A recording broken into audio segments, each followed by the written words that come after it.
Merhaba arkadaşlar, Ören Hanım YouTube kanalıma hoş geldiniz. Bugün size iki şiş cilveli lastik modelini anlatacağım. Diğer adıyla fantezi lastik de deniliyor. Böyle çok soruluyor arkadaşlar çünkü herkesin eli farklı olduğu için yapamıyorlar. Bana soruyorlar nasıl yapabilirim diye. Ben size püf noktalarıyla detaylı bir şekilde anlatacağım inşallah. Çok kolaymış diyeceksiniz eminim. İp olarak bu iki ipi kullanacağım. Büyük bir parçada bununla deneyeceğim. Sizinle birlikte de pembe, açık pembe, orta kalınlıkta ipim var. Bununla deneyeceğim. 3 numara şiş kullanacağım. Hazırsanız hemen şöyle iplerimi kenara alayım. Evet, hadi bakalım başlayalım. Bismillahirrahmanirrahim. İlk önce ilmeklerimizi atalım arkadaşlar. Şöyle 2, 3, 4, 5, 6, 7, 8, 9, 10, 11, 12, 13, 14 ilmek yeterli. 14 tane ilmek attım. Siz de böyle küçük bir parçada çalışın arkadaşlar. Çünkü ilerledikçe model kendini gösteriyor.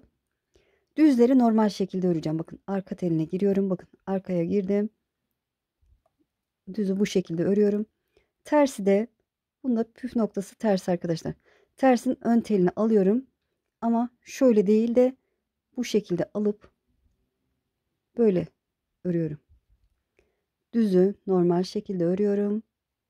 İpi öne alıp tersi örerken şöyle bakın.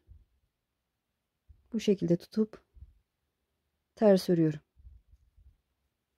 Düzü bakın böyle arka telini alarak örüyorum. Tersi ön telini alıp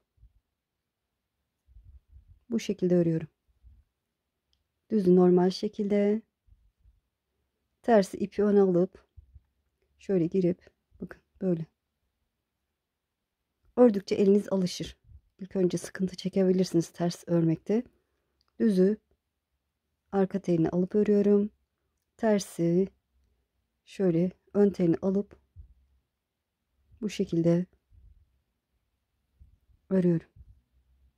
Düzü böyle, tersi de böyle girip bu şekilde ön teline batarak düzü normal şekilde. Son kenar ilmeğimi de düz örüp sıramı tamamladım, çevirdim.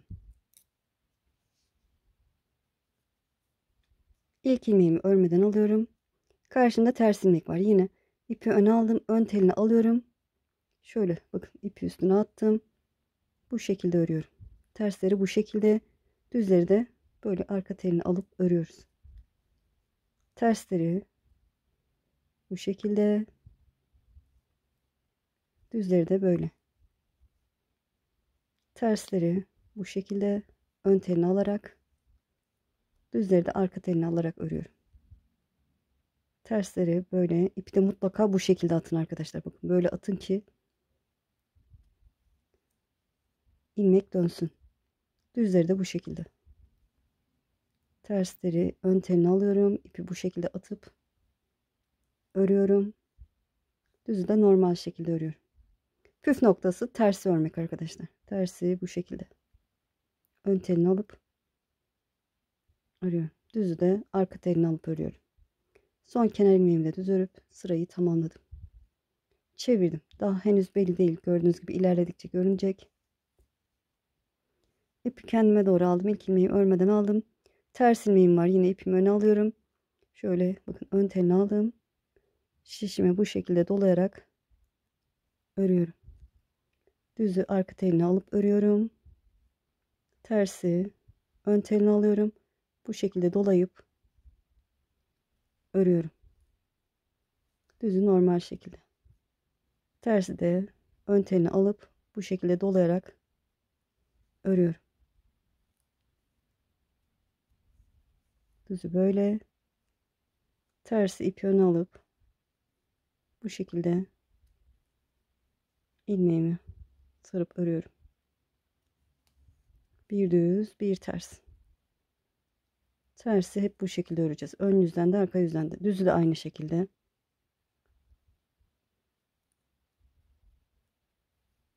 Böyle. Son olarak düzümü ördüm. Son kenar ilmeğimi de düz örüp sıramı tamamladım. Bakın kıvrılmaya başladı. Çevirdim. İpi kendime doğru aldım. İlk ilmeğimi örmeden alıyorum. Ters ilmeğim var. Karşımda ipi öne alıyorum. Ön teline girip bu şekilde dolayıp geçiriyorum. Düzü de bu şekilde. Terse gelince bu kadar kolay arkadaşlar. Sadece püf noktası tersi örerken ön telini alıyoruz. Bu şekilde dolayıp örüyoruz. Düzü de arka telini alıp bu şekilde örüyoruz.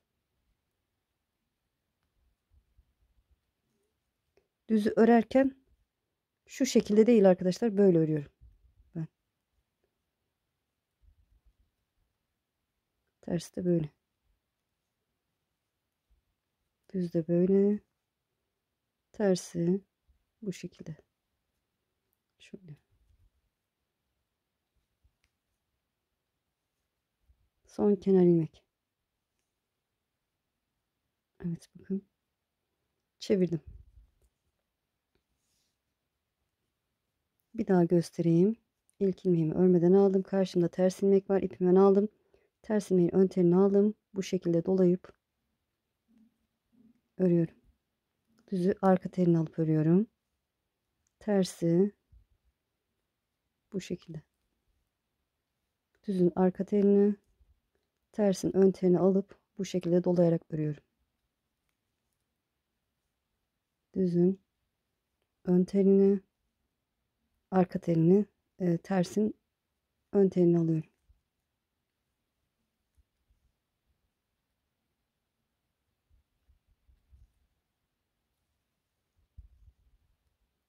Evet, tersten ön telini aldım. Bu şekilde doluyorum ve örüyorum.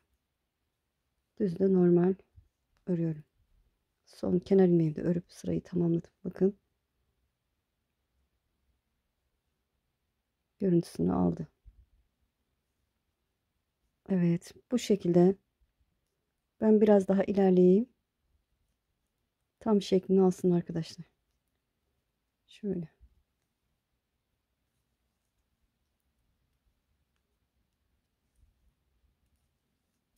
Elinize alışırsa hızlıca örersiniz.